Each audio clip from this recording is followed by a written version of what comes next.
Sim, vou aproveitar e mandar onde eles já estão, os slides, ó. Tem um link aqui no GitHub. Aqui, ó. A gente vai adicionando assim no dia. Não sei que eu adicionei aqui de noite, mas a gente vai adicionando no dia da aula, né? Tanto tanto a apresentação quanto o código do Colab que eu vou usar. Para quem não conhece o Colab, eu vou falar dele brevemente, mas é só mais uma ferramenta da Google. Legal, legal, legal, legal. Qualquer coisa me dê um grito aí, que eu não vou estar acompanhando muito bem o site, tá? Quem quiser fazer uma pergunta, por favor, levanta a mão. Porque às vezes a pessoa abre o microfone sem querer, né? E aí a gente não sabe se a pessoa queria realmente falar ou abriu sem querer, ainda mais quando tem mais de 100 pessoas. É isso, podem mandar pergunta no site também. O Iago, o Pedro, o pessoal do Hype vai me lembrar aí. Quer complementar alguma coisa, Iago? Não, é só isso. Que se quiserem mandar pergunta no chat, aí eu leio pro Vini. Se Perfeito. sintam à vontade. É isso. Vamos lá. 2h26. Vamos lá, pessoal. Então, começando agora, eu sou o Vinícius. Acho que vocês já sabem, né? E aqui a gente vai dar uma visão geral assim do que é aprendizagem de máquina e como dar os primeiros passos também nessa área de machine learning, tá? Atualmente é relativamente, comparado a outros anos, né, comparado antigamente, relativamente mais simples de se implementar algoritmos de aprendizagem de máquina, mas ainda assim importante que eu queria transmitir para vocês durante esses dias é a ideia das tarefas de machine learning e também o porquê usar e quando usar alguma coisa. E não somente apertar um botão e acreditar no seu resultado. A gente não vai tão a fundo na parte matemática, porque é um curso de 6 horas, né? E a gente queria dar uma visão mais abrangente. Mas a gente vai falar sobre prós e contras de cada modelo e como funciona a área no geral, tá? Hoje eu vou comentar mais sobre problemas, como que é a ideia de machine learning, como que você trata um problema de machine learning, que é aprendizagem de máquina em inglês, né? E no decorrer do curso vocês vão ver, mas a gente vai utilizar a biblioteca Scikit-learn, que eu vou comentar mais futuramente, que é uma biblioteca de Python. Então, a parte de código, assim, a gente vai ter, que é uma parte importante, né? Porque apesar de máquina, depende de máquinas. Mas essa parte, assim, de conteúdo, assim, de entender o que é o problema, acho que é o mais importante, tá? Porque a parte de como você faz, como você implementa um código vai mudar, pode mudar daqui a 5 anos. Mas a ideia por trás dela não deveria mudar. E a Scikit-learn tem muito disso. Ela é bem fechadinha e deixa claro como que você deve fazer implementar um modelo, por exemplo. Então, para você migrar para outra biblioteca, já tem pelo menos a noção fundamental de como que funciona isso. Legal.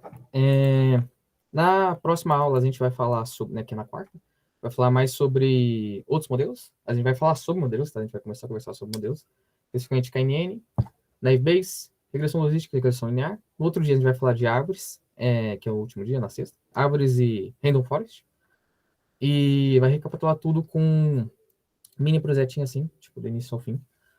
E é isso, tá? Inclusive, o Iago comentou também, para quem estava na outra sala, a gente tem, no final, a gente vai implementar, vocês, né, que forem para pegar o certificado do curso, vai ter um pequeno projeto também, que a gente vai comentar mais na sexta, mas a ideia dele não é ser difícil, tá? A ideia, tanto que a gente não tem nem muito braço assim para ficar analisando, assim, não, você fez tal coisa errada, tal coisa certa, mas é mais dar um início de código assim para vocês e dar uma noção de quando vocês devem usar tal coisa e quando não devem usar tal coisa.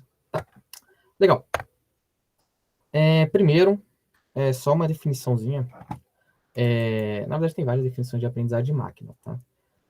Mas uma das que eu uso é que essa aqui é tirada de um cara, eu esqueci o nome dele, mas aqui tá o livro que ele tem disponível na web, que são métodos computacionais baseados em algum tipo de experiência que melhoram a performance, que melhorem, né, a performance de uma tarefa ou façam predições acuradas. Então, o que significa, tá? Você tem algum método matemático que você consegue implementar no seu computador, só que ele depende de dados previamente estabelecidos, que são esses dados é a experiência, tá? Então, aprendizagem de máquina é basicamente você ter alguma coisa para aprender. E normalmente não, sempre, o que é isso são dados. Como vai ser a estrutura desses dados? Não sei, depende muito. Mas aqui a gente vai falar de um tipo específico, tá?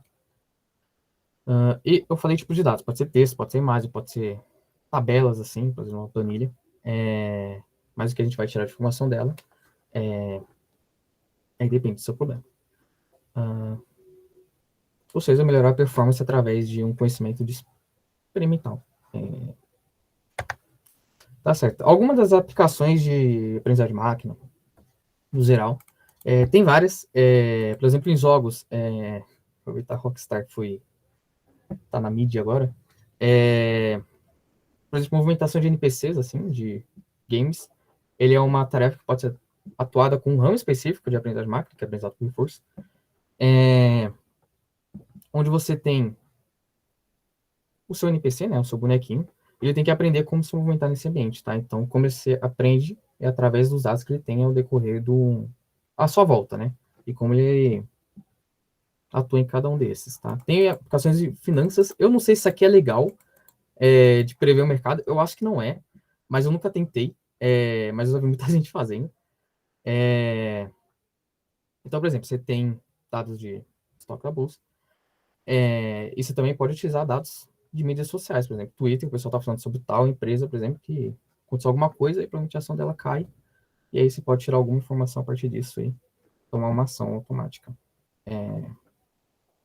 Saúde também tem aplicações, por exemplo, para diagnóstico precoce, você pode utilizar imagens, né, de raio-x para poder verificar se a pessoa tem alguma pretensão até alguma doença ou coisa do tipo.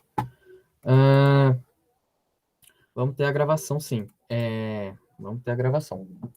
Eu tô vendo aqui também, tá? O chat, por enquanto. Futuramente não. Também tem aplicações de redes sociais, por exemplo, recomendação de postagens, né? Na hora que você entra na rede social, você tem postagens que estão sendo recomendadas. Em vendas também, por exemplo, e-commerce, especificamente a Amazon, ela também tem um esquema de recomendações, né? Por exemplo, porque você comprou tal coisa, você pode gostar de outra coisa. Essas aqui são somente algumas aplicações, tá? Tem várias que podem ser aplicadas com AI e Machine Learning, tá? Eu falei AI e Machine Learning. Essa aqui é uma imagem, eu já perdi a fonte dela, porque eu já vi ela em vários lugares. Mas eu não gosto tanto dela, mas é a que mais sumariza o que eu entendo de Machine Learning também. Machine Learning é basicamente um campo de IA, que a diferença dele é que ele utiliza a experiência, né? Ele utiliza dados para aprender para poder reconhecer algum padrão, para poder entender como é que seus dados se comportam, para poder fazer alguma predição, na verdade. Aqui ele está totalmente separado de estatística, eu acho que devia ter uma correlação aqui, mas aceito. Interessante. Tá. Por enquanto acho que está ok, né? Então, o que eu disse antes ali, principalmente na definição, foi que a gente aprende mediante a experiência. Experiência são dados. Que dados são esses? Eu falei ali, pode ser textuais, pode ser áudio, pode ser imagem, pode ser tabelas. Outras coisas também que eu não lembro agora. Então, uma das primeiras coisas que você precisa fazer quando você está atuando num projeto de Machine Learning é você ver se você tem dados para o seu problema e coletar eles. No finalzinho, eu vou mostrar alguns sites que dá para você coletar dados. Mas às vezes principalmente quando você tem uma experiência na área, você tem que gerar esses dados. Então, tem algumas coisas de scrapping, por exemplo, você raspar verificar um site, assim, coletar informações dele de maneira automática, que está mais uma área antes de não uma área de machine learning, é uma área antes de machine learning, que é pegar os seus dados. Você também pode criar plataformas, assim, para coletar, sei lá, pintar tal coisa, fazer uma máscara de imagem, mas enfim, uma das coisas é coletar dados, tá? E tá, modelos de machine learning.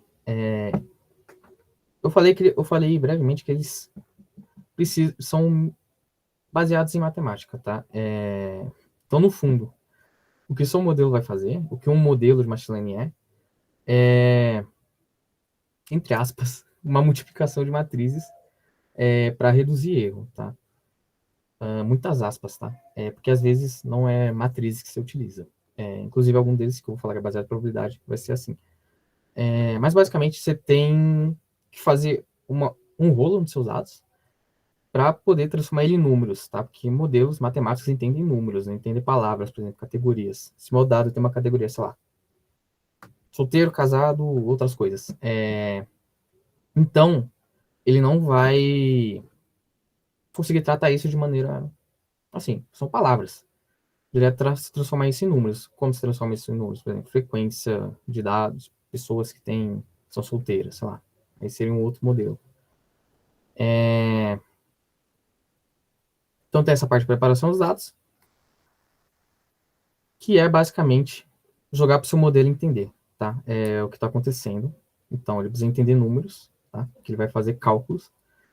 E também outras coisas, sei lá, às vezes seus dados têm valores faltantes. É uma fase que não está relacionada diretamente ao machine learning, então é uma fase anterior, que nem a parte de coleta de dados, mas você precisa preparar seus dados para serem entendidos, tá? Então, por exemplo, tem muitos dados faltantes de uma categoria que eu estou imaginando, sei lá, uma variável. Aí o que eu faço? Eu posso deletar essa coluna, enfim. Eu vou falar um pouco sobre valores faltantes no final também.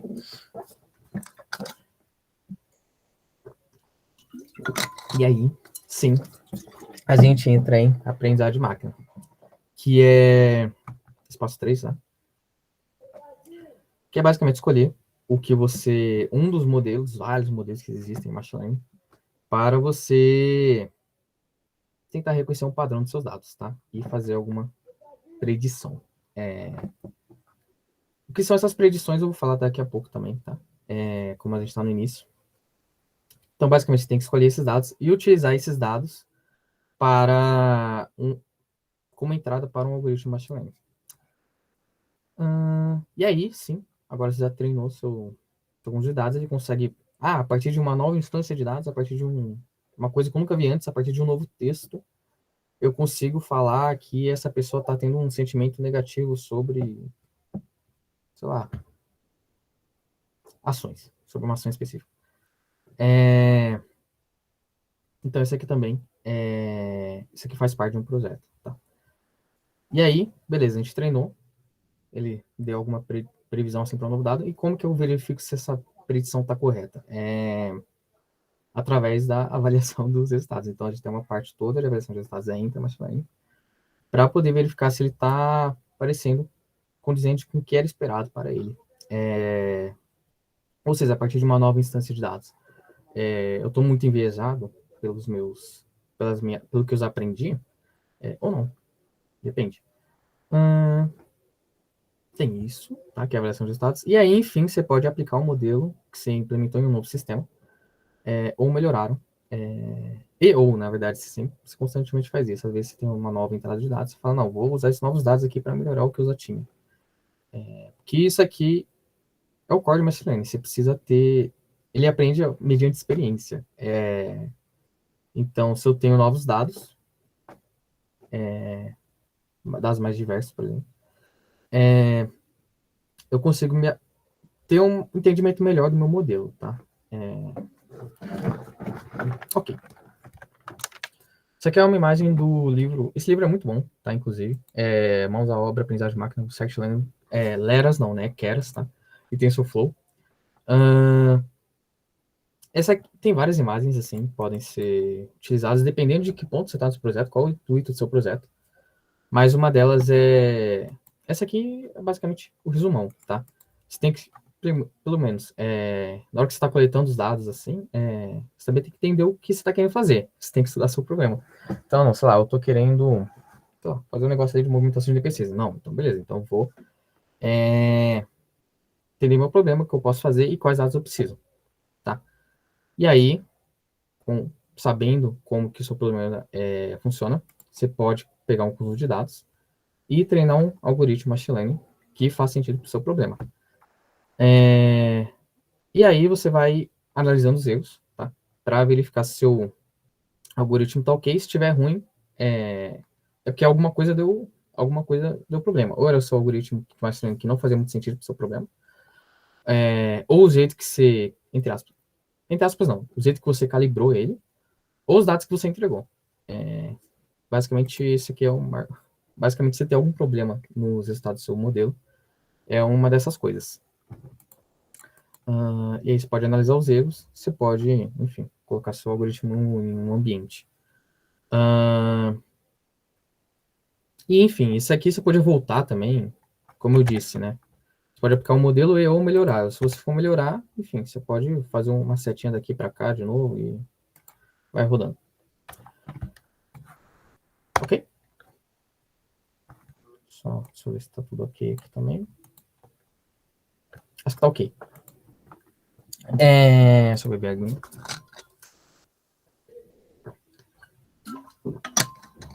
Tá.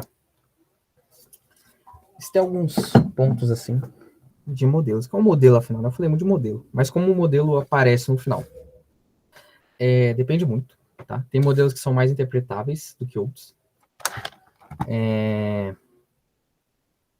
Interpretável tipo, uma pessoa olha e fala, não, a pessoa tomou uma ação mediante... o meu algoritmo aprendeu uma regra de decisão e como ele toma essa decisão.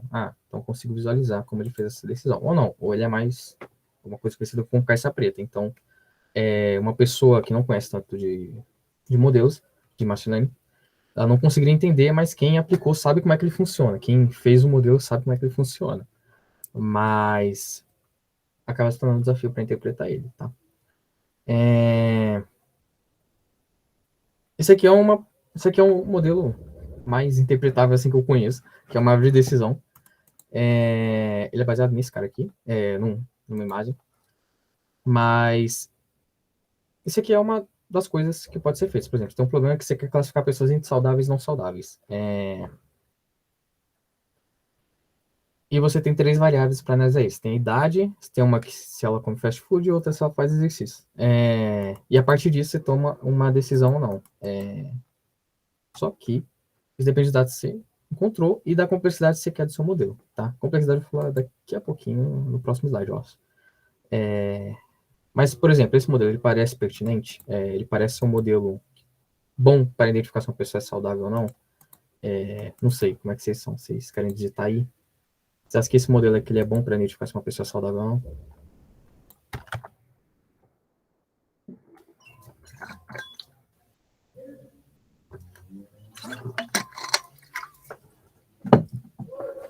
Perfeito.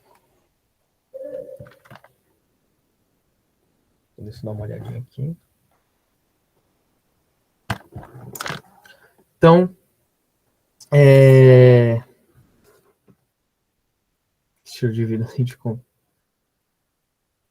Exatamente, poucas variáveis. Então, se você tem poucas variáveis, por exemplo, você... Como é que eu posso dizer isso? Eu nem ia falar de poucas variáveis, mas depende muito de como estão o comportamento dos seus dados. Se tem poucas variáveis, você está restringindo muito a complexidade do seu modelo. Por exemplo, come fast food. Se a pessoa tem menos de 30, ela come fast food. Então ela não é saudável. Não. Depende muito de como você faz a separação dos seus dados e quais dados você utiliza. Então, isso aqui não é um modelo tão bom assim. Então, como você melhoraria ele? Ou deixando mais, entre aspas, complexo, e como você deixaria ele complexo? Você colocaria mais variáveis, ou colocaria mais dados, sempre para poder aprender uma regra de decisão mais interessante. Ok? Tá. Isso aqui é uma outra árvore de decisão para um problema com mais possibilidades. Ou seja, esse aqui é o problema de íris, tá? É o problema íris mesmo. Então, por exemplo, dada uma flor, eu quero verificar se... dadas as características de uma flor, eu quero identificar qual a classe, qual o tipo de flor ela é. Existem três tipos de classe de flor. Nesse caso, que é a íris. Então, aqui é uma árvore de decisão um pouco mais complexa, tá? Só que vocês percebem que ela vai ficando um pouco mais difícil de ser interpretada assim à primeira vista. Ok?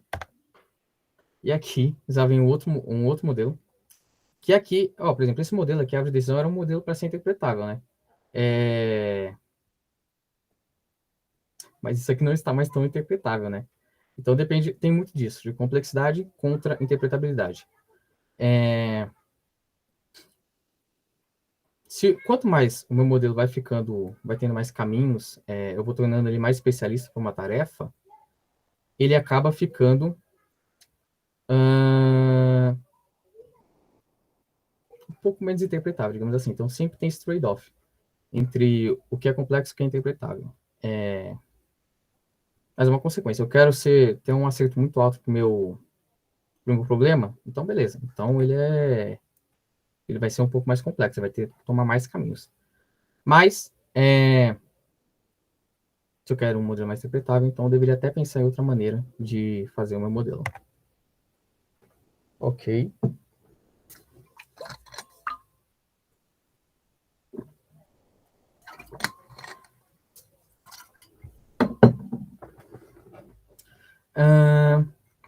Eu falei lá na hora que eu estava apresentando que era machine learning, que a gente tinha, por exemplo, usado o Pre-Force, mas a gente tem duas maneiras assim de se identificar o que é como o modelo de machine learning pode aprender.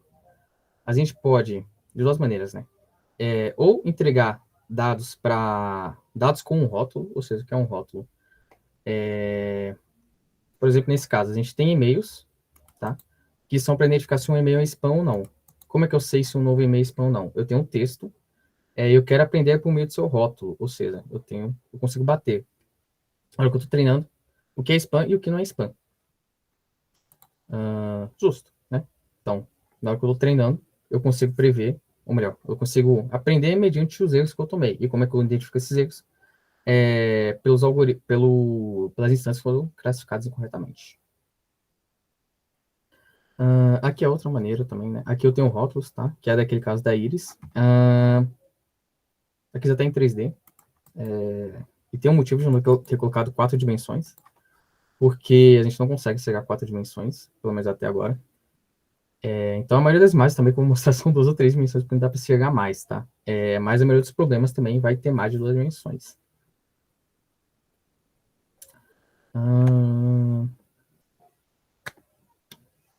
Eu acabei de dizer isso, né? Então, todo dado tem um rótulo na hora que você está usando a aprendizado supervisionado. Pode ser esse caso de identificação meio spam ou não. Pode ser um caso de identificar um número. Por exemplo, preço de uma casa.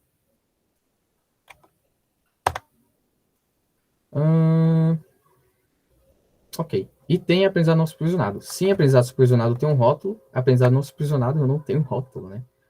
Então, ele serve bastante para você identificar outros tipos de padrões, tá? Você não consegue calcular o erro de uma maneira que você conseguiria quando você sabe se a instância foi classificada incorreta ou não. Quando você não tem esse rótulo, você já tem que tomar outros caminhos, tá? Um deles é por meio de distância. Não, verificar. Distâncias perto parecem ser de um grupo, tá?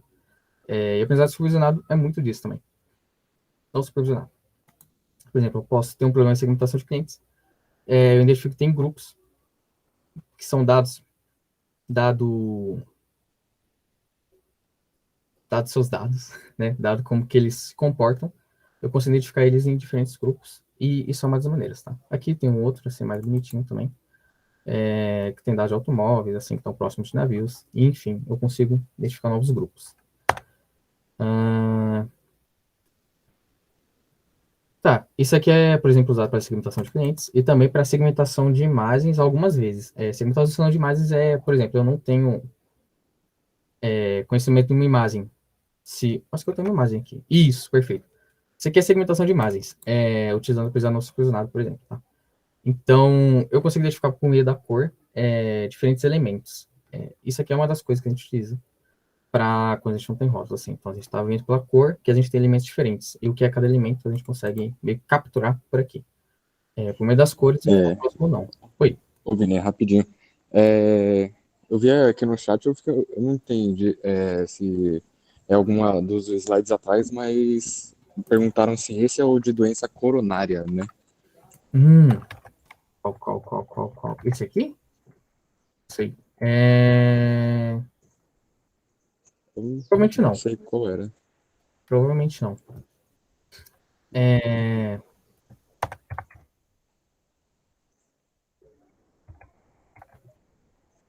Eu não sei. Alfa, qual, qual slide que era? Não sei se você tá aí ouvindo.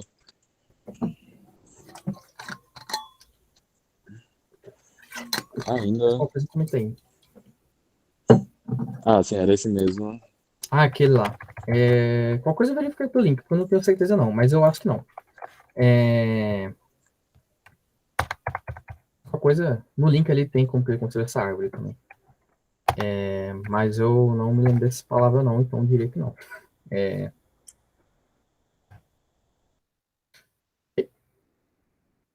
ok.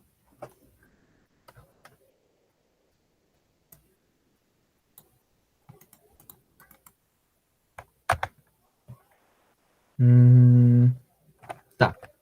Fazer de aprendizado não supervisionado e aprendizado supervisionado, tá? Normalmente, quando as pessoas estão começando, elas usam aprendizado supervisionado, porque é até mais fácil você entender onde você está errando, tá? Aprendizado não supervisionado você fez em casos específicos, assim como aprendizado supervisionado. Mas aprendizado supervisionado específico, ele tem muitas implementações. Pode falar, Letícia.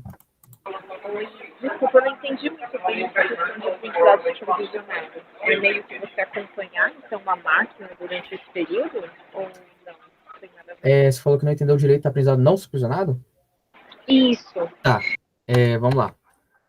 Ah, quando eu tinha aprendizado supervisionado, eu podia verificar se minha instância. Eu tinha, por exemplo, eu tinha uma tabela de dados e tinha uma coluna lá que dizia se a pessoa, sei lá, comprou uma coisa ou não. Então, com o aprendizado supervisionado, eu consigo, na hora que eu estou treinando meu algoritmo, bater esse rótulo e verificar o que errou ou não, e assim utilizar um algoritmo específico para aprender com esse erro. Em aprendizado supervisionado, não supervisionado, perdão, eu não tenho esse rótulo. Então, eu não vou conseguir calcular esse erro, porque eu não sei o que ele acertou ou não ou errou. Então, eu tenho que fazer outro método que vai dar outros resultados. Então, não seria, por exemplo, ela classificar se uma pessoa comprou uma coisa ou não. Seria para identificar, por exemplo, grupos de pessoas com interesses em comum. Então, ele tem muito disso. Então, a maioria dos algoritmos não supervisionados são para agrupamento. Então, encontrar grupos de coisas em comum. E aí, como se faz isso sem utilizar alguma método de semelhança? Por exemplo, a pessoa está muito distante de outra, enfim. Mas, por exemplo, nessa imagem aqui, eu tenho pessoas próximas, elas podem ser separadas em um grupo. Por causa que elas têm características próximas. E não poderia vender, por exemplo, produtos X, porque elas têm um interesse próprio. É, ok? É basicamente que um não tem rótulo, o outro tem. Tá.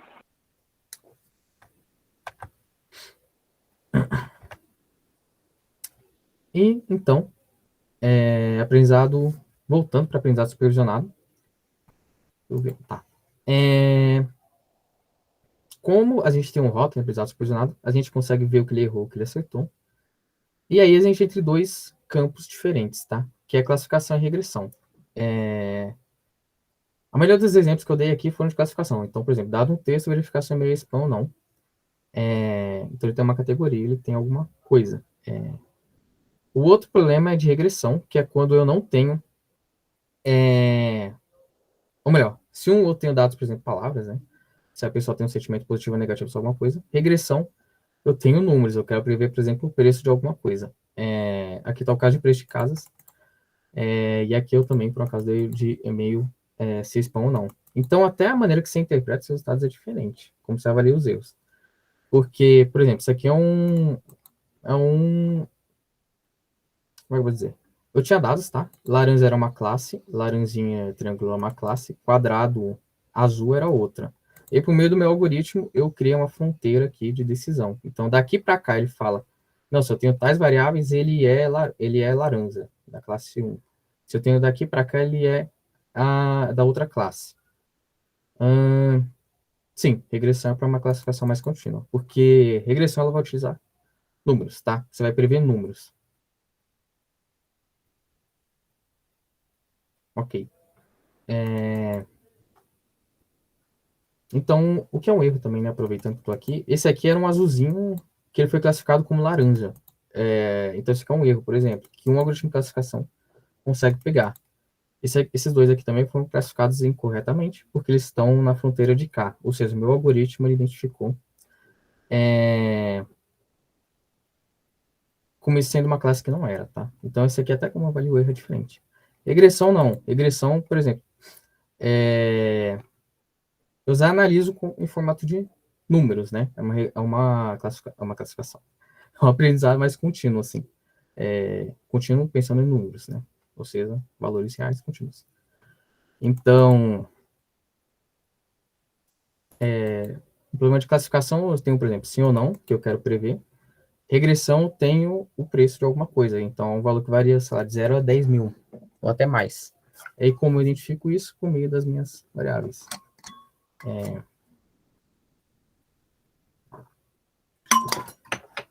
Acho que é isso. Acho que é isso não, é isso, tá? Mas é como a pessoa tinha comentado, não lembro o nome, mas tá por aqui. Acho que fui eu, mas tudo certo. Obrigada. Sim, classificação seria variáveis discretas. Qual que é a outra pergunta?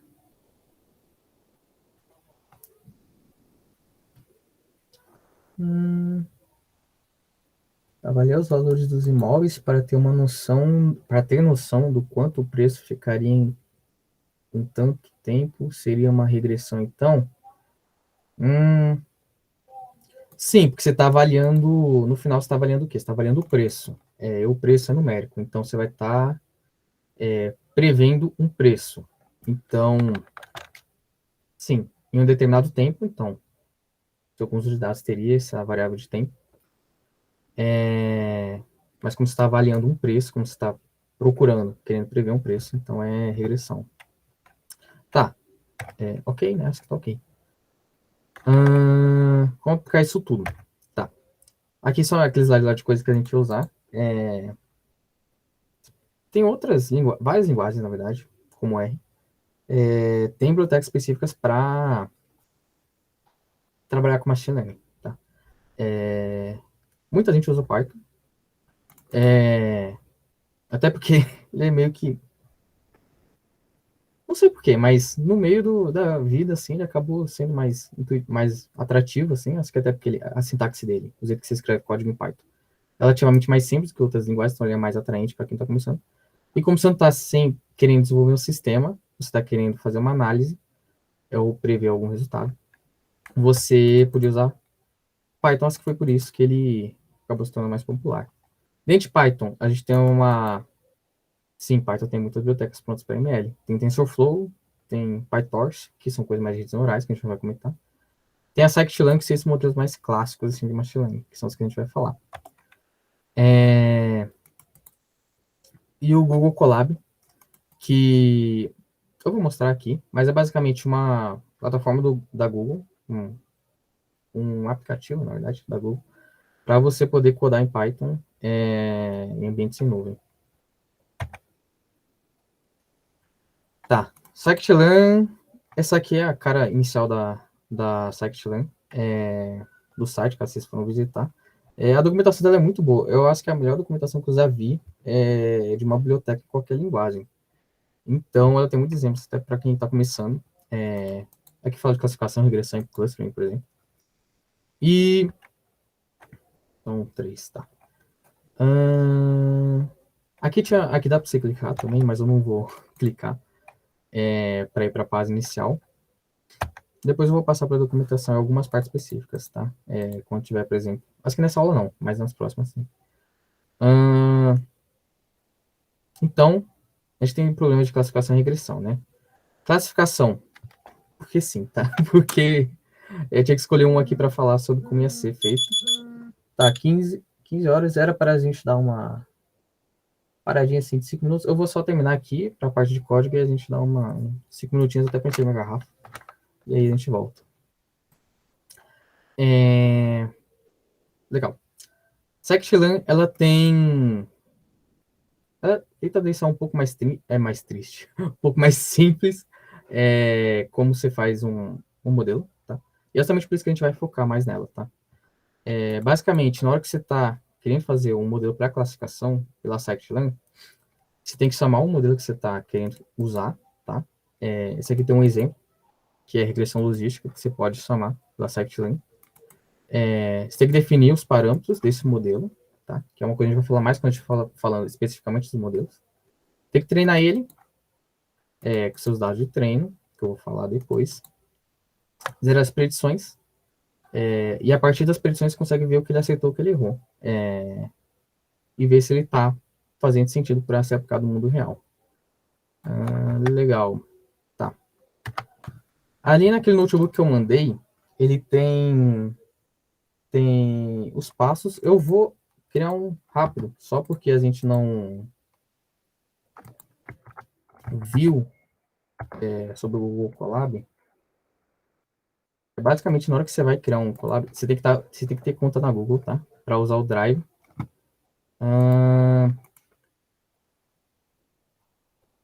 Então, aqui você pode criar um Google Colab. Na hora que você não tem instalado ele, vocês vão ter que vir aqui conectar mais apps, tá? E aí vai ter um deles que é o Google Colab. Esse aqui, inclusive. O meu já está instalado, então vai instalar de novo, né? E a partir dele você consegue criar e acessar esses notebooks. Eu vou criar um. Eu vou ficar me baseando também. Eu não vou ficar vendo vocês agora, tá? Vou clicar nesse cara. Eu vou deixar ele. Não, não era para sair. Ok.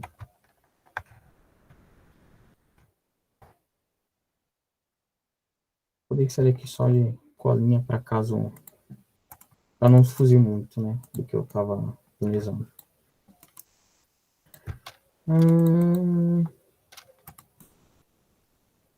Ok. Tá. Primeiro a gente precisa de dados, tá? Antes de qualquer coisa, a gente precisa encontrar dados. Um deles que a gente vai usar aqui, porque sim, poderia ser qualquer conjunto de dados, mas a scikit-learn, aqui eu já entrei na documentação dos caras, ela tem alguns conjuntos de dados próprios, tá? Um deles é o Wine, tá? Como eu vou ficar muito na parte de machine learning, eu não vou querer fugir muito para a parte de capturar dados, eu vou comentar, mas como a gente está no foco mais de machine learning, entender como é que eles funcionam, a gente vai focar tanto em análise, nem em captura de dados, vai focar mais nos modelos. Então, para facilitar essa parte de busca de dados, a gente tem, por exemplo, esses próprios datasets são uso de dados, tá? São fornecidos pela scikit-learn.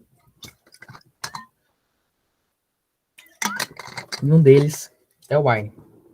A ideia do Wine, vinho, é você ter algumas variáveis, por exemplo, o teu alcoólico de uma bebida, magnésio, sei lá, algumas coisas assim.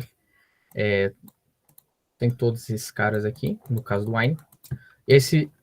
No caso dele, você tem 3 tipos de vinhos que são possíveis de serem classificados. Então, tem o tipo... No caso, eles chamam de classe 0, classe 1, classe 2. Pra gente tanto faz, eu não ia saber a diferença de um vinho para o outro. Mas, então, tem 3 classes de vinhos. Então, você quer identificar por meio deles, das variáveis que ele tem, né? No caso, são todas numéricas. Qual tipo de vinho ele é. A documentação desse cara tá naquele notebook, tá? Também dá para vocês acessarem pelo slide e pelo dataset, pelo notebook que tá no GitHub, que eu tinha mandado o link no início. Ok, tá? Ó, então vamos lá. Primeiro a gente tem que chamar o dataset, tá? A gente tem que pegar os dados.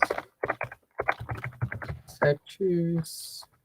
Inclusive, tá? Google Colab, você tá alocando uma máquina da Google em algum lugar, tá? Então você tem que conectar aqui ou executar o seu notebook, tá? Acho que F5 faz isso, ou alguma das... Ctrl F9, tá? F5 atualiza a página. Se alguém falar alguma coisa aí, eu não tô vendo o chat, tá? Eu estou vendo aqui qualquer coisa.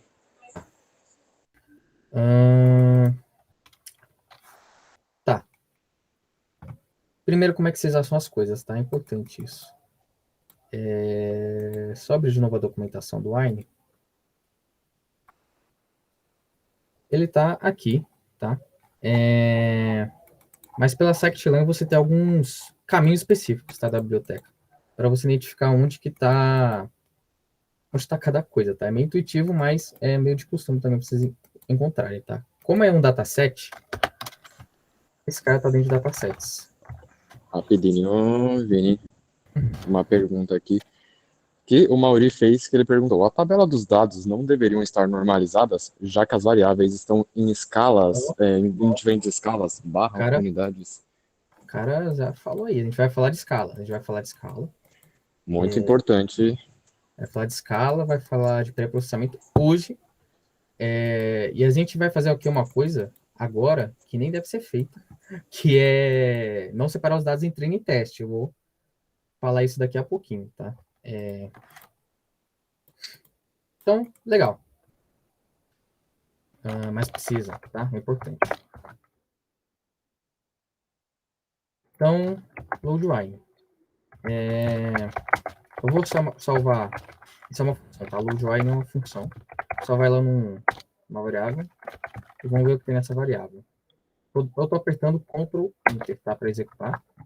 Também pode clicar aqui, né? Isso aqui é o cara. Você, olhando assim de primeira, é meio estranho, tá? Por isso que eu gosto de ver isso aqui, tá? Que são. É verdade, tá? Então, keys, ele mostra isso aqui. Ele fala que tem uma chave data, uma chave target, uma chave frame, uma chave target names. Mas nem vou fazer isso, não. Aqui dá para olhar. A gente tem uma chave de data, que são os dados. Target, que é a nossa classe, é 0, 1 ou 2. Nosso alvo. E o resto aqui não precisa tanto assim. Aqui tem o que é cada feature, tá? Mas não precisamos falar delas agora, tá? Então, legal. Vou fazer só isso. E agora a gente precisa separar o que a gente vai fazer, tá? A gente está falando de aprendizado supervisionado. Então, a gente precisa, primeiro, pegar o que são os dados que a gente vai treinar o modelo, com qual dado a gente vai, qual que é o nosso target, né? Qual dado a gente vai ver se ele está errando, se está acertando, tá? X igual data. No caso, era data o nome do negócio. Tá? E tem convenções também, tá? Normalmente você utiliza os dados de dado, assim, que não é um rótulo, como X, tá? E Y, a classe que você está buscando, tá? Mas podia ser target, podia ser, sei lá, outra coisa, sei lá, jabuticaba. E aí, tem muito sentido. Ok, tá. O que a gente tem aqui, então? A gente tem X, que é os dados que a gente vai utilizar para fazer os cálculos do nosso modelo. E Y, que é a classe que a gente está buscando. Tá? 3 classes. Mas aqui está número. Tá, mas no fundo ele vai ser... Como está tratando o problema de classificação, isso vai ser classificado como uma categoria, tá? Então, seria uma string 0, 1 e 2. Ok. Tá. Vamos chamar o modelo, tá? Eu vou falar dos modelos mais na próxima aula, tá? Mas só para ter uma noção, assim, um deles é... Qual que eu usei? Foi o Canine? Foi o Canine. Vou usar o Canine também, tá? Tem um deles que chama Canine, tá? Que ele tá dentro desse carinha. Os caminhos eu vou falar mais na hora que eu estiver falando do modelo, tá? Mas é coisa de decorar também. Biblioteca é diferente. E aí que você tem um classificador. O Vini, você tem como dar zoom na tela aí? Tem. Opa, agora ficou melhor. Agora. Beleza. Tem um KNN aqui.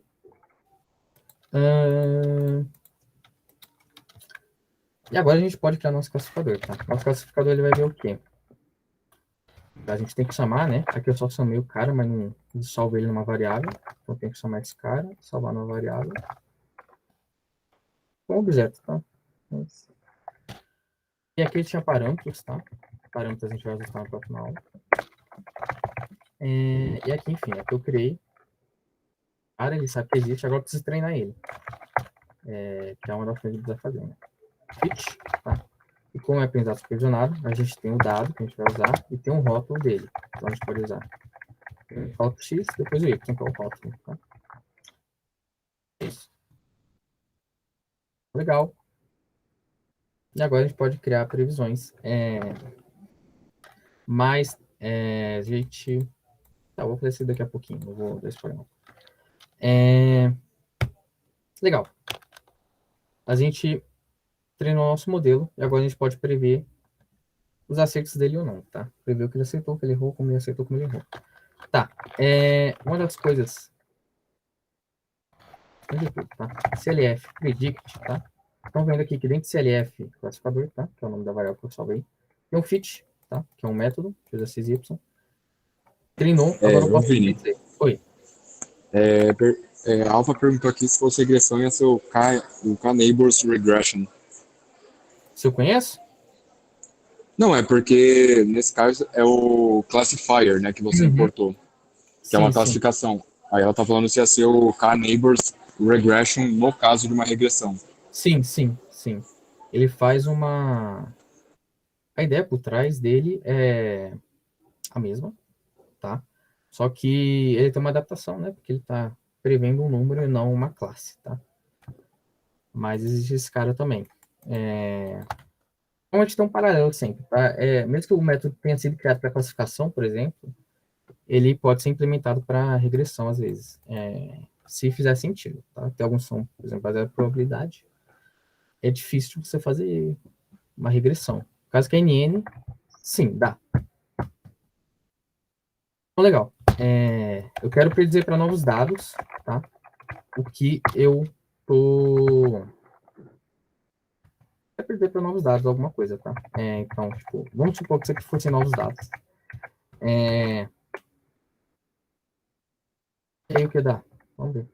Ele previu que aqui, não, a gente vai ter, para esses dados, para esse conjunto de dados aqui, a gente teria classe 0 para tais dados, classe 2 para tais dados, classe 1, blá, blá, blá, tá? Mas é difícil de olhar isso, tá? Então, o que a gente pode fazer?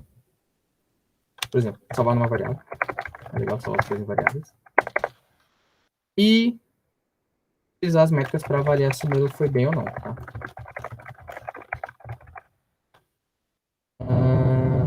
Um cara chamado Classification Report faz isso. Falando, agora verificar métricas. Import. Classification Report. Tá? E aí eu tenho que verificar. Não, eu tinha os dados, eu tinha o meu rótulo, né? Que era o Y. Era o Y só, então não separei. E tenho as predições. E aqui sim eu consigo ver mais. Opa, esse cara não existe. Classification Reports not defined. Tá escrito certo? Vamos escalar. Metrics. Report. Tiver uma coisa errada aqui. Classification Report. Foi. Deve ter escrito alguma coisa errada. E aqui já tem números que você consegue identificar se o modelo foi melhor ou não, tá? A acurácia é o que ele acertou, o que ele errou, tá? Então, de todos os meus dados, eu acertei 80%, basicamente isso. 0,79, na verdade, que é 79%. Tá, isso aqui é basicamente isso sempre, tá? Só que tá faltando alguma coisa.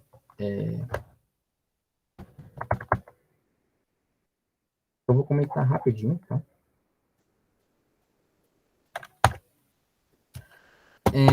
Que é um problema, tá? A gente está treinando e avaliando o modelo, tá? Então, a gente treinou ele com os mesmos dados, com esses dados aqui, e previu para os mesmos dados, e analisou ele com os mesmos dados que a gente treinou, tá? Isso não faz sentido. Porque quando a gente faz um modelo, a gente está querendo verificar como ele sai no mundo real, com dados que nunca viu antes, tá? Se ele está prevendo com os mesmos dados, é melhor não fazer nada. Porque eu estou criando um modelo para representar os dados que eu já conheço. O que é legal de machine learning é você fazer para dados que você não conhece, tá? Mas Mas eu vou falar disso aqui daqui a 5 minutinhos, tá? A gente volta 3h20. Vou encher minha garrafinha. Ok? É como prever o passado, exatamente.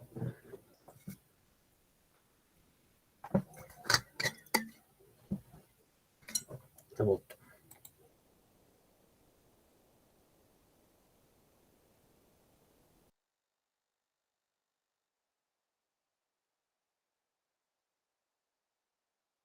E aí, pessoal, estão me ouvindo?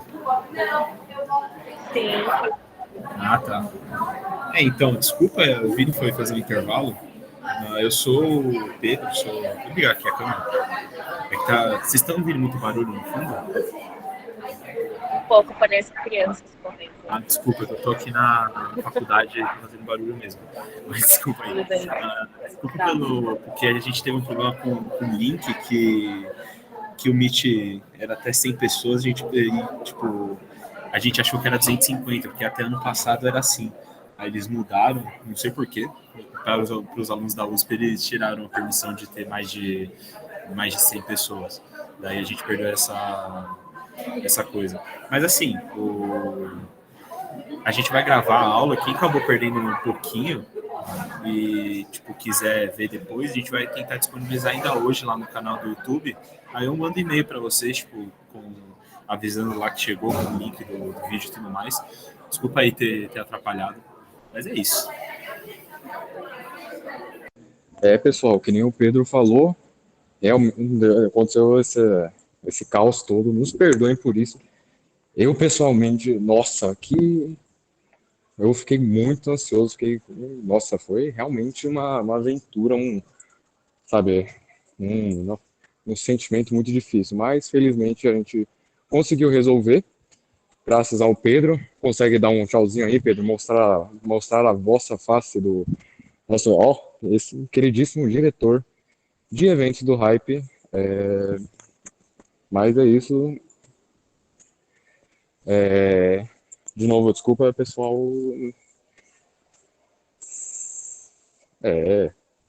Exatamente. Mas o importante é que no fim deu tudo certo, né? Sim. Assim, agora, é porque, como a gente tinha comentado, a gente nunca tinha alcançado um feito de mais de 100 pessoas estar num evento nosso, mas aí aconteceu e aí o Pedro falou, meu Deus, Iago, não tá passando, e eu, muito caos, e aí eu falando as coisas, e muito caos, muita ansiedade, mas, enfim, no final deu certo, amanhã a gente já vai garantir, né, que isso não vai acontecer de novo e nem em nenhum evento futuro, de preferência. Né, Pedro? Pedro aí, se esforçou para, né, resolver. Então a gente vai continuar pelo Meet amanhã também. Oi? Pelo Meet? Amanhã a gente continua pelo Meet. Ou vocês vão usar a plataforma? Acho que sim, né, Pedro? Responde aí. Opa, não estamos te ouvindo. Né? Qualquer coisa digite no chat aí, Pedro, mas eu acho que sim. Tá, obrigada. Aqui tá ruim a bateria. Estão me ouvindo agora? Sim, tá perfeito. Desculpa, tá fazendo muito barulho aqui, mas tava tentando resolver um negócio com o microfone. Mas sim, na quarta a gente vai continuar no Meet, porque a gente conseguiu esse link que tem dá acesso a mais pessoas. Vamos continuar aqui. Sim, dia 5. Dia 5 e dia 7 são as próximas aulas. E vai continuar nesse link. Eu vou enviar e-mail quando estiver faltando ali 1 hora, 2 horas antes do evento para lembrar, e vou enviar o link. Não precisa se preocupar de ficar guardando o link nem nada, mas vai ser nesse mesmo link. E é isso. Tem mais uma coisa para falar? Sobre o Forms de Vigente pergunta sobre presença. O Forms de presença a gente vai enviar um pouquinho mais tarde, e esse Forms de presença vai ser basicamente uma avaliação lá da nossa aula. A gente acha muito importante que vocês façam isso, e aí vocês enviando, sua presença fica marcada, e no Forms de avaliação podem ser sinceros, pode falar que não gostou de coisa X, coisa Y, isso é importante para a gente evoluir e aprender. Por exemplo, vocês podem relatar o grande problema que a gente teve com os links aqui.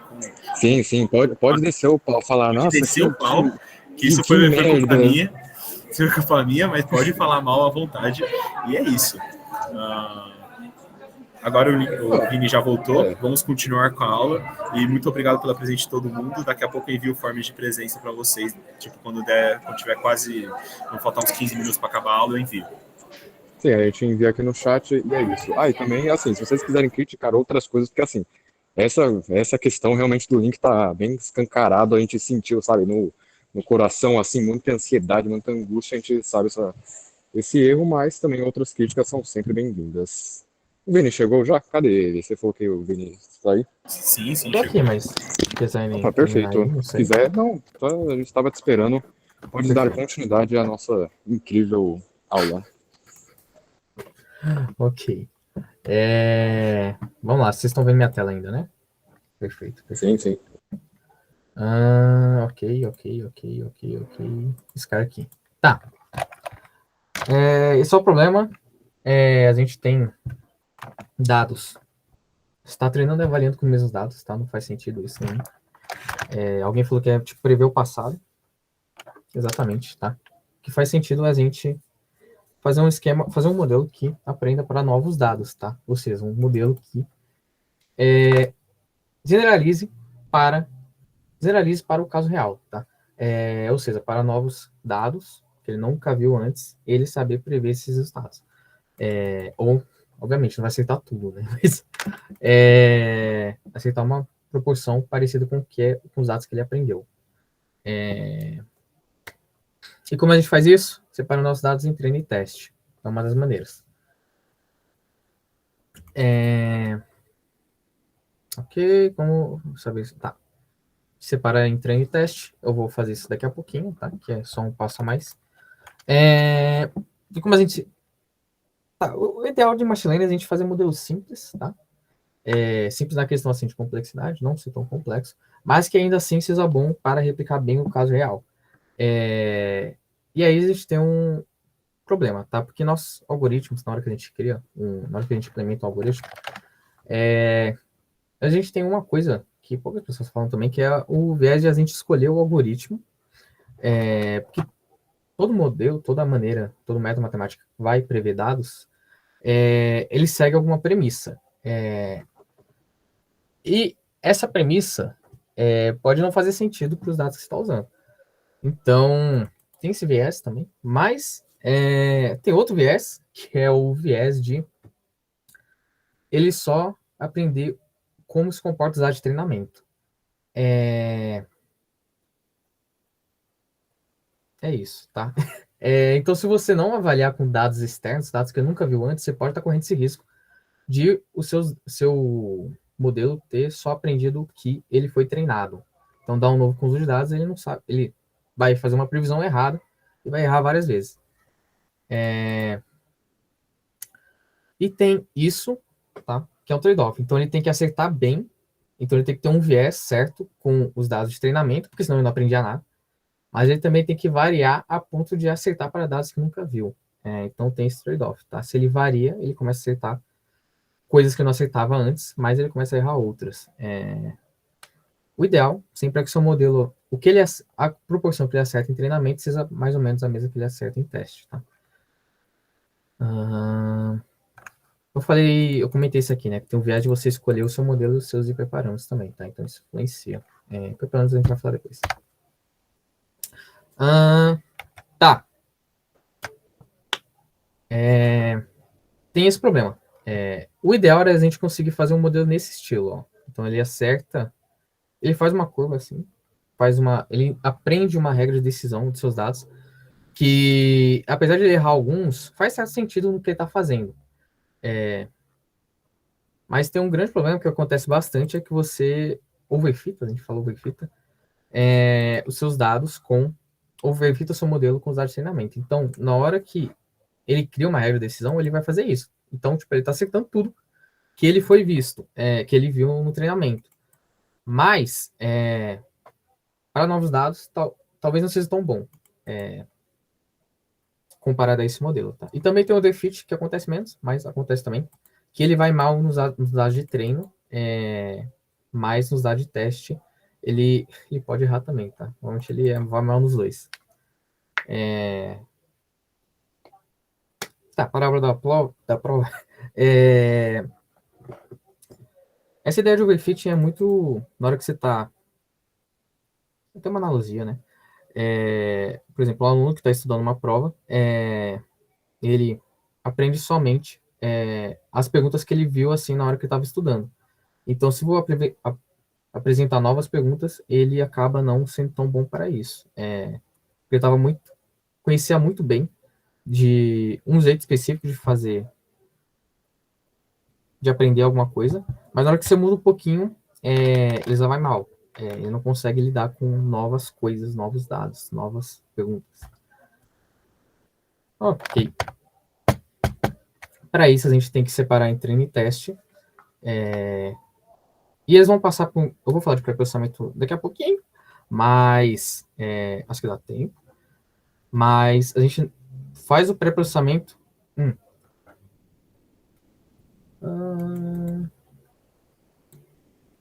o overfit é basicamente quando o dado decora os dados de treino.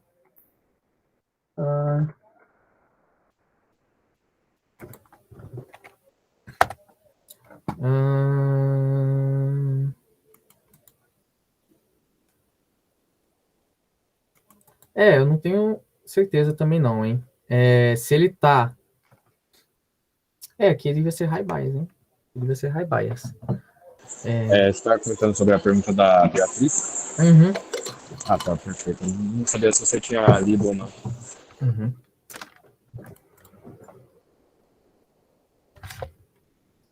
Mas legal, bem notado aí, Beatriz. Ou posso estar enganado também, mas para mim isso aqui devia ser high bias, alto viés, assim, porque tá muito enviesado a cidade de treino. E ele varia pouco.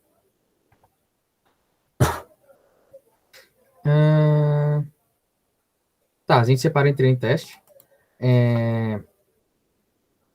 A proporção vai depender da quantidade de dados, normalmente 70-30, 80-20, 80% 20%, 80% treino, 20% teste, para você poder avaliar os seus dados. Tá? Se você tem poucos dados, ou melhor, se você tem muitos dados, às vezes você consegue fazer uma proporção menor, porque, sei lá, você tem 1 milhão de dados, 10% disso é 100 mil. Então, às vezes está um bom percentual, para que não seja tão necessário fazer um grande negócio. E é importante, na hora que você está separando entre treino e teste, ser aleatória essa separação, tá? Porque se você pega, sei lá, muitos dados de uma classe e você treina com eles no seu treino, obviamente, e em teste você tem muitos dados de outra classe, seus dados não foram separados de uma maneira aleatória, eles estão enviesados para um lado, enfim, pode ser um problema, pode ser, não, é um problema. Então, você tem que separar de maneira aleatória, tá? Só que tem outro ponto que a gente separou em treino, ok? Quando separa em treino, como a gente sabe se esse treino tá ok também? Porque na hora que você tá testando, você tem você pode ter sido que você tenha separado um conjunto de teste bom e falar, bom, deu bom, mas às vezes não é tão bom assim na realidade. Então, uma das coisas que se fazem é você separar o seu conjunto de treino para verificar se ele está bom também no treino, verificar se tem diferença entre modelos, assim. Então, o modelo X tem uma regra de decisão que resulte em mais acurácia. Então, na hora que você está comparando modelos também, validação cruzada é legal para isso.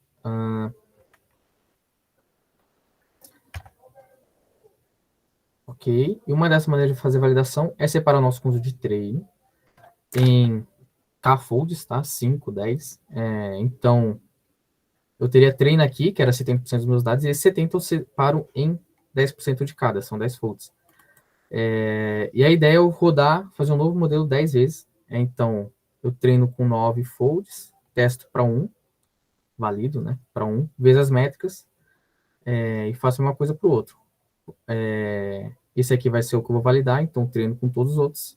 Esse aqui também. E aí a ideia é você ter 10 modelos que são diferentes. Para poder verificar se suas métricas estão na média, como estão suas métricas. Ok. Tá, essa aqui é a mesma coisa, tá? Então, eu tenho todos os dados, treino os dados, eu tenho os dados de treinamento e tenho os dados de teste. Tem os dados de treinamento, no caso eu estou usando 5 folds, esse cara aqui está usando 5 folds. E a ideia aqui é você fazer a avaliação. Vocês vão ter esses 4 folds, testa com esse. Vocês vão ter esses outros 4 folds, testa com esse. E aí você vai fazendo isso várias vezes, 5 vezes nesse caso, né, que são 5 folds. E aí no final você pode verificar com seus dados de teste, tá? Isso aqui serve também para você verificar hiperparâmetros. Oi. Oi. Moisés perguntou aqui, não existe uma validação que é feita com os mesmos dados de treinamento? Não existe uma validação que é.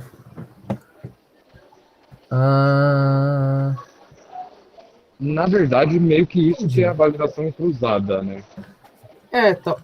Se for o que eu estou imaginando, sim. Porque daí, o que você está fazendo? Você tem a validação com o conjunto de teste final. Então, o conjunto, eu tenho um modelo que é o dado de treino inteiro e testo com o conjunto de teste, mas também tem a validação cruzada, que é dentro do conjunto de treino.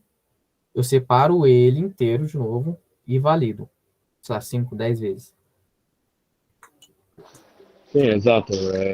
Validação cruzada é isso de você pegar os dados de treino, né? E aí você pega uma parte dele e depois testa no próprio dado de treino. E você faz isso várias vezes com diferentes folds, né? Diferentes campinhos. Folds de teste, de validação. Você pode também, sei lá, fazer outra separação 70-30 dentro dos seus dados de treino, mas daí o problema vai ser que você pode ter pegado realmente, de novo, um conjunto de validação bom, que não condiz à realidade. Então, por isso é legal você repetir o processo várias vezes para, na média, seu algoritmo ter que acertar tal proporção. Tá? Vamos lá, isso aqui dá para fazer no código mesmo, fazer com vocês. Então, vamos fazer a coisa certa agora, né? Eu tenho X, tenho o meu classificador, vamos separar ele em treino e teste, tá? Eu tenho X e Y. Rodei de novo, sem querer. Então, vamos lá. Tem um cara da Scikit-Learn que faz isso também, tá? Que esse aqui eu vou copiar porque eu vou falar para vocês aqui, ó. Isso. Ele tem uma ordem que eu nunca decorei. Ó. Esse aqui é outra função, tá? Que tem que chamar from Scikit-Learn model selection. Aqui é Scikit-Learn, né? Selection. Tem um cara chamado train test split, tá? A ideia dele é você pegar o conjunto X e o seu conjunto Y e separar em uma proporção, por exemplo, 0.3 é teste. Isso que eu vou falar depois. E a ideia é você separar em uma proporção. Tá? Então, você vai ter 4 novos conjuntos. Você vai ter os seus dados de treino, com X, os seus dados de teste, X, o seu rótulo de treino, o seu rótulo de teste. Tá? Esse random state aqui é basicamente para você... Isso aqui ele está separando de uma maneira aleatória. Se você mudar, se você não colocar ele, toda vez ele vai prever alguma coisa aleatória. Então, para você poder comparar se teve uma mudança entre um e outro, você consegue colocar esse random state aqui, porque toda vez ele vai separar da mesma maneira, tá? Vai ser uma maneira aleatória, mas sempre a mesma aleatória. Colocar 12 vai separar de outra maneira aleatória. 42 ele vai separar de uma maneira aleatória específica, tá? Vou até ver essas coisas aqui. E agora sim, agora vai fazer a coisa certa. A gente faz com treino e faz passar de treino. Ok? E legal. Agora a gente precisa predizer os nossos dados de teste, tá? Então a gente vai criar predições, né? Que são os dados que a gente nunca viu antes, para os nossos dados de teste.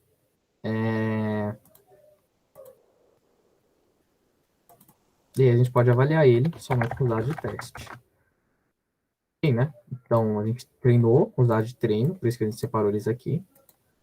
E agora a gente está avaliando, criando predições para dados que a gente nunca viu antes, nesse dado de teste. Ok, e agora, eu não lembro como é que estava, mas agora ele mudou um pouco. Acho que ele foi um pouquinho pior, né, que esperar, porque no outro ele estava realmente só olhando os dados de treino. Ok, então agora já está um pouquinho melhor. Só que se a gente quiser fazer coisa melhor ainda, a gente pode verificar como é que está o nosso modelo nos dados de treino. Então, a gente vai fazer validação cruzada aqui, tá? Eu vou copiar também, porque eu estou vendo que vai ser 3,5, então vou tentar dar uma acelerada entre aspas, tá? Legal, separamos em treino, tá? Então a ideia de validação cruzada.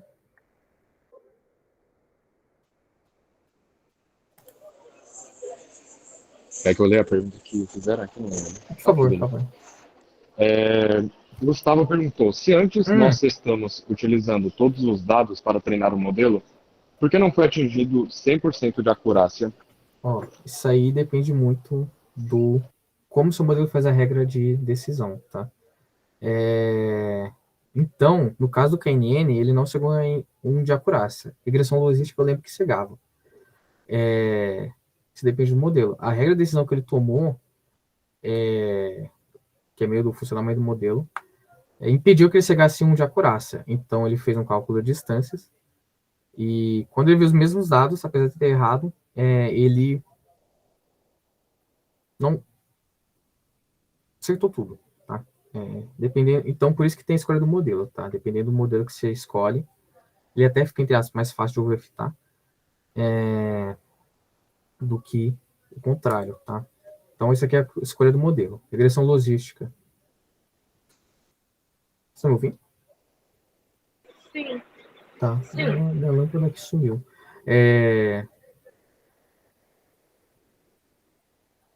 Isso. É um fator para escolher o modelo. Por exemplo, o KNN é um cálculo de distância. Um cálculo de semelhança entre os termos. Regressão logística, não. É outra coisa. Ele quer minimizar um erro. Se está minimizando um erro, não. Então, vamos colocar tudo aqui. Acertou, acertou. Escolha do modelo. Vou chamar aqui também.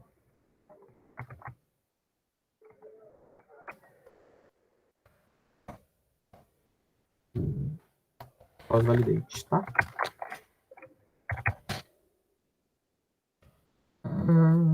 Aqui tem 5 folds, tá? Ó, o que é essa função? Vamos lá.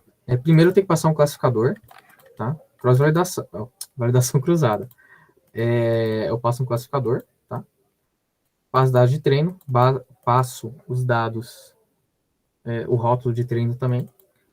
Aqui eu escolho a quantidade de folds, é que nem aquele K, podia ser 10, pode ser 5. E aqui eu escolho algumas métricas, tá? E posso retornar o score de treino também. Se eu rodar isso, é a validação cruzada, tá? Então, ele traz uma informação de fit time e score time, que foi o tempo para calcular as coisas.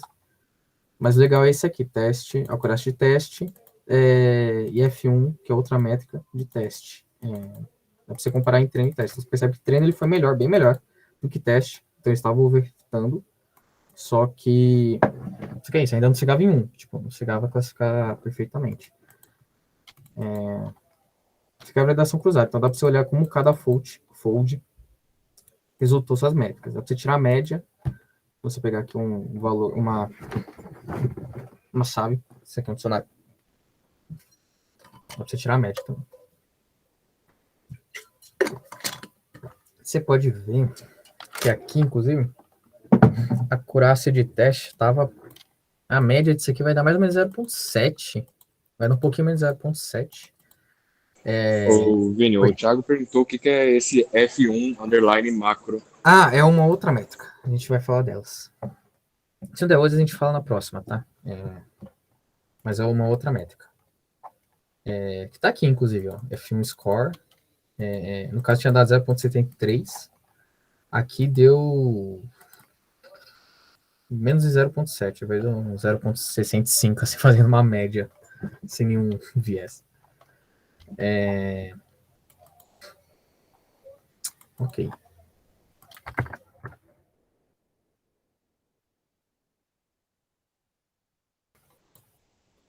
Tá, então isso aqui é importante, tá? Você fazer a validação cruzada, ver se você está diferenciando muito. E é isso. Tá? Legal. Validação.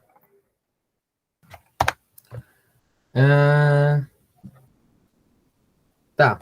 Em classificação, a gente tem basicamente o que era o rótulo.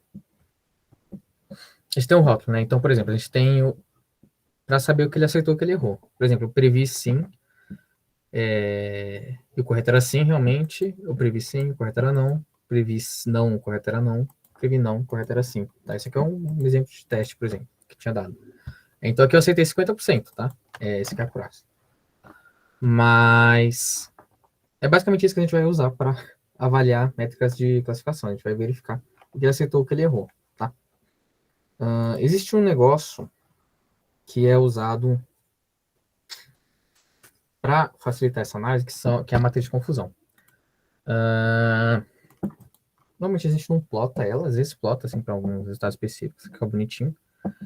Mas ela serve para a gente calcular as métricas que a gente vai ver ali, que é a acurácia, F1, precisão e revocação.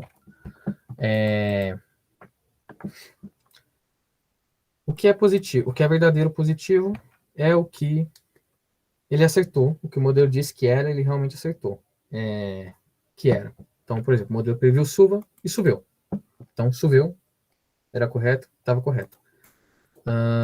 Aqui é valores preditos, né? Então, ele predizeu positivo, mas na verdade é negativo. Ele errou, né? Tá até vermelho. Então, ele previu chuva, previu que ia ser positivo, mas não choveu, porque aqui o valor real era negativo. Que é a mesma ideia para os outros, tá? O valor real era positivo, só que ele previu negativo. O valor real era positivo, só que ele previu negativo. Então, o modelo previu chuva, sem chuva. Ou melhor, o modelo previu sem chuva, mas choveu. Então, falso negativo. Opa, Vini, o Gustavo perguntou aqui: erros diferentes de predição têm o mesmo peso no score? Erros diferentes de predição. Tipo assim, no caso dele ter errado, ter dado um falso positivo e um falso negativo. Eles terem pesos diferentes, né? Tá. Depende das métricas. O Gianpietro falou mesmo. Eu não entendi direito, mas eu acho que você deveria, se for contar mais danos, você deveria ponderar. Porque, por exemplo, às vezes eu quero que o meu modelo seja mais preciso. Então, eu deveria olhar mais para a precisão dele. Mas depende de como sua métrica vai ser calculada. Eu não sei se tem direito. O Gianpietro está falando que sim, então eu confio. Numa métrica, só um parênteses rapidinho, né? Por exemplo, na acurácia, que vê o total de acertos independente da classe, daí justamente tem exatamente o mesmo peso, né? Você acertou numa classe ou na outra, o peso é o mesmo. Mas daí tem as medidas derivadas, né? O Vinícius vai falar de algumas das métricas, que daí sim, elas ponderam justamente para você poder decidir, né? Se você quer favorecer a classe minoritária, a classe majoritária, se você quer favorecer o acerto da classe positiva ou desfavorecer o erro da classe negativa e assim por diante. Perfeito. Mas é isso aí. A mesma ideia para verdadeiros negativos também. Essas aqui são as métricas, tá? Que a gente comentou. Uma delas é a acurácia, tá? Que ela basicamente pega todos esses caras que acertou e é a porcentagem de quanto acertou, tá? Então, o que ele falou que era não e era não, o que ele falou que era sim e era sim, sobre todo o seu espaço, tá? Precisão, quão preciso estou sendo com o meu modelo. Então, do que eu chutei, ou melhor, do que eu previ que era verdadeiro positivo para uma classe, tá? Então, por exemplo, minha classe é positiva. Eu tenho que calcular esse verdadeiro positivo sobre verdadeiro positivo mais falso positivo. Então, ó, verdadeiro positivo sobre verdadeiro positivo mais falso positivo. Então, vejo do que foi predito como positivo e comparo com o que foi pego realmente, né? Isso aqui é precisão do meu modelo.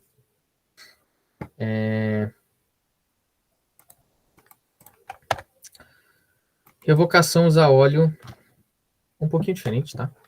Que é verdadeiro positivo sobre, se eu lembrar aqui também de cabeça, verdadeiro positivo mais falso negativo. Então, o óleo dentro do que era a classe real e vezes que era negativo, ou que ele preveu como positivo, tá?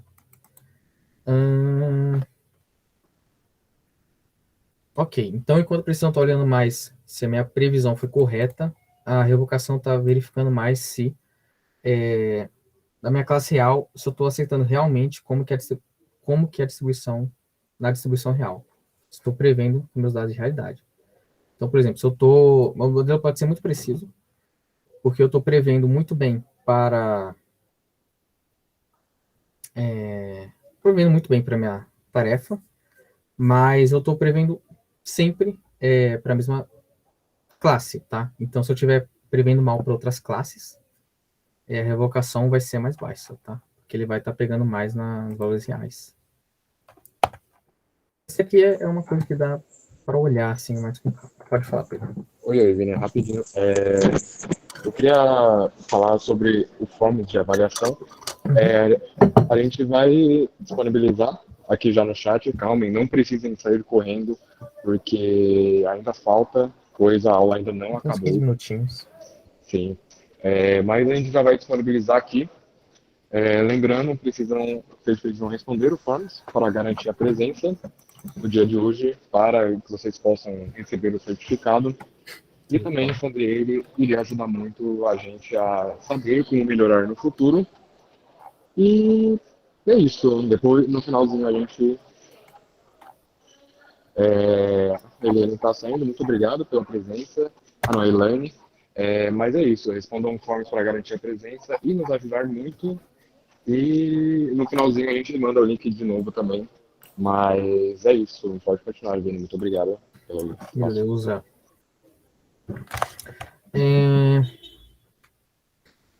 Eu esqueci de falar de F1, tá? Mas F1 basicamente já pega uma média entre a precisão, média harmônica, o nome, né? Que ele pega o cálculo da precisão, o cálculo da revocação e... É uma média, entre aspas, uma média, tipo... O quão... Ele tenta ponderar o quão o meu modelo está sendo preciso e batendo com revocação também. Se a minha revocação está baixa, por exemplo, minha precisão está alta, ele vai ficar mais próximo de 0,5. Ele tenta evitar, por exemplo, o modelo está prevendo muito bem para uma classe, mas está prevendo mal para outra. Essas coisas assim de macro, micro e ponderado, tem várias maneiras de vocês verificarem assim para problemas multiclasses, tá? Aqui eu estou falando de classificação binária, ó. Então tem duas classes, sim ou não? Positivo e negativo. Às vezes posso ter mais de uma classe, né? Que é, por exemplo, a classe da flor classe da flor, né? Pode ser em 3, por exemplo. Ou estado civil, sei lá, por algum motivo. Então, tem outras maneiras, tá? Uma delas é a ponderar por meio da quantidade de dados que você verifica no treinamento, no teste. A outra é macro, que é aquela que eu estava utilizando, que ela basicamente é que eu realmente uso mais. Basicamente, ela pega para cada classe que eu estou utilizando, ela calcula a precisão, por exemplo, querendo calcular a precisão macro. Calcula a precisão para uma classe, classe, sei lá, positivo, calcula a sua precisão, calcula a precisão para a classe negativo, calcula a precisão para a classe neutro. Se tem 3 precisões, você divide por 3. Mas, problema de lógica aqui, hein?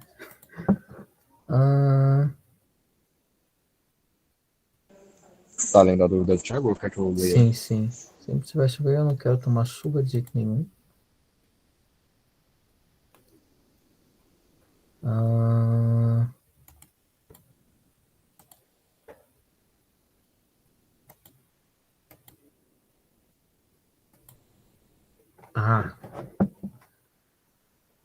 Teria que priorizar o VB acima do FN.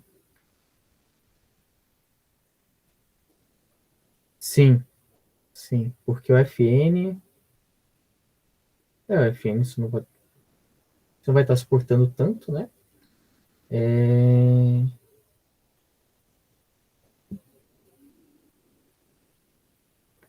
creio que sim. Porque aí, Vini, só para complementar minha dúvida, Uhum. é que aí nesse caso eu teria que levar em consideração, por exemplo, a precisão em vez da acurácia, eu acho. Não sei, tô chutando. A acurácia, ela vai olhar mais coisas. Ela vai olhar tipo, tudo. Porque assim, Precisão. acho que tem a ver com a dúvida do... Acho que do Gustavo, ele tinha perguntado antes sobre os erros diferentes da predição, se tem o mesmo peso. Eu acho que dependendo do problema, eu vou querer uma métrica acima da outra. Tipo, acurácia ou precisão. Aí eu dei um exemplo para tentar entender isso. Uhum. É que eu sempre me confundo. Era mais precisão mesmo, porque revocação você vai estar olhando também para as outras classes, tá? Precisão você está olhando mais pelas predições aqui, ó. VP mais FP, ó. VP, FP, você está vendo do que ele foi predito. Então, você está querendo verificar se realmente choveu. Comparado ao resto. Se você maximizar isso aqui, isso seria a precisão que você estava buscando. Não. Então seria a precisão mesmo, né? Uhum. Em cima da acurácia. Não, beleza. Então esse é um exemplo que a precisão é mais importante que a acurácia. Tipo, eu quero sair de casa com guarda-chuva. Tipo, eu não quero sair de casa sem guarda-chuva se o modelo falar que não vai chover e tomar chuva. Esse seria o exemplo que a precisão é melhor que a acurácia. Não, beleza, obrigado. Pode falar, Jean-Pierre. Na verdade, desculpa aqui que eu estou na Yashi, tá um barulhão aqui perto de mim, mas nesse caso, na verdade, se a classe positiva vai chover, o mais importante é a revocação. Revocação é o quanto você recupera, de fato, de quando chove, qual é a porcentagem que você efetivamente recupera. Então, se você quer fugir da chuva de qualquer forma, é a revocação o mais importante se a chover for a classe positiva.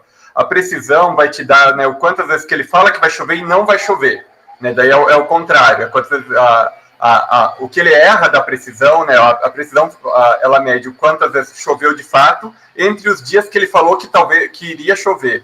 Né? Então, na verdade, na divisão ali, né? No divisor do cálculo da precisão, o número que está no divisor está o número de vezes que falou que ia chover e não choveu, né? Que foram os falsos positivos. Ele falou que era positivo, que ia chover e não choveu. Já a revocação, ele calcula quantas vezes choveu de fato, dividido pelo número de vezes, quantas vezes ele previu que ia chover, dividido pelo número de vezes que choveu. Então, quanto maior a revocação, mais chance ele tem de falar certo para você levar o guarda-chuva, né, em relação ao número total de chuvas que efetivamente teve. Uhum. Me pegou essa aí. Mas realmente, né? Volta ali no slide da fórmula, daí a gente fala rapidinho de novo, mostrando a fórmula da revocação. Aí, ó. A revocação está lá, verdadeiro positivo por verdadeiro positivo mais falso negativo. Ou seja, o número de vezes que o modelo falou que ia chover, dividido pelo número de vezes que ele falou que ia chover, mais o número de vezes que choveu e ele falou que não choveu. Né? Então, de fato, né, se a revocação é de 100%, quer dizer que teve 0 falsos negativos. Ele nunca falou que não choveu no dia que choveu. Então, nesse caso, né, se o objetivo é, eu não quero tomar chuva de jeito nenhum, nem que eu leve o guarda-chuva mais vezes do que eu precisaria, a métrica importante para você é a revocação. Se o fato das vezes que eu levo o guarda-chuva, eu quero que de fato chova, né, eu quero usar o guarda-chuva, daí seria a precisão.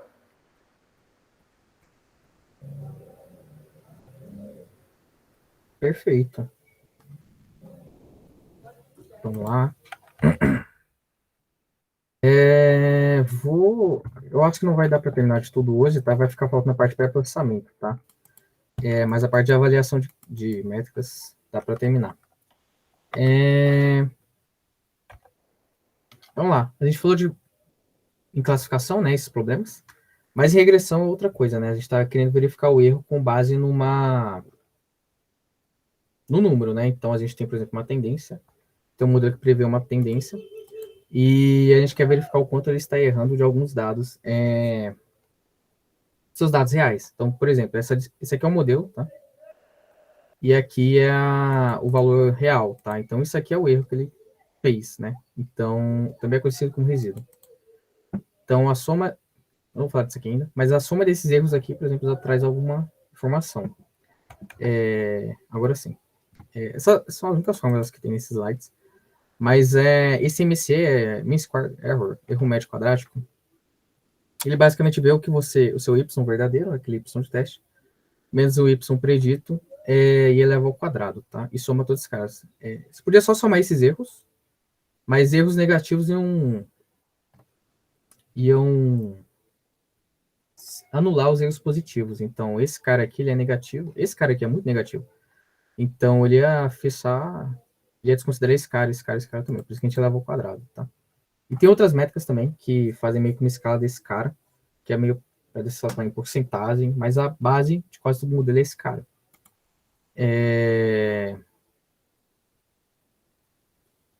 Tem essa métrica, que é uma delas. Tem outra que é o R quadrado, que é basicamente uma métrica que vai até 1, que é para verificar o quanto seu score, o quanto sua reta, não precisa ser uma reta, quanto sua regressão tá melhor do que o modelo mais naivo, o modelo mais ingênuo, assim, que seria fazer uma reta pela média. Então, quanto seu modelo está saindo melhor do que só prever a média, ele vai a 1, então ele está prevendo melhor.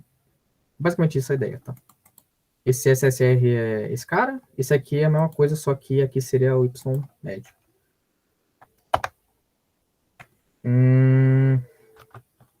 Eu acho que não vai dar para falar de pré-processamento não, tá? Mas a gente pode falar na quarta. Ok?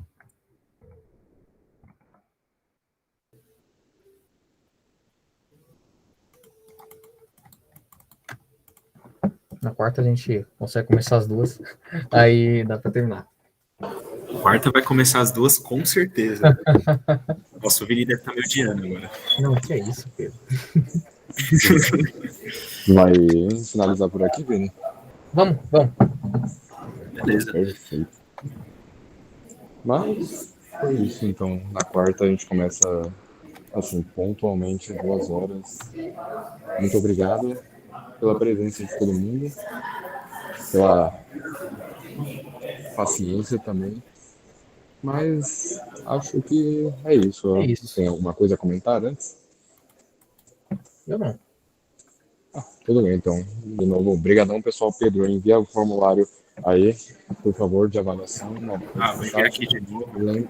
Só para quem não pegou, preencham o forms. Preencham o form de avaliação para registrar a presença e também para criticar, mostra a gente melhorar no futuro. Muito obrigado. Se vocês quiserem seguir o Hype nas redes sociais, no Instagram é hype.usp. Vamos começar a produzir conteúdos muito legais sobre ciência de dados. E mais alguma coisa?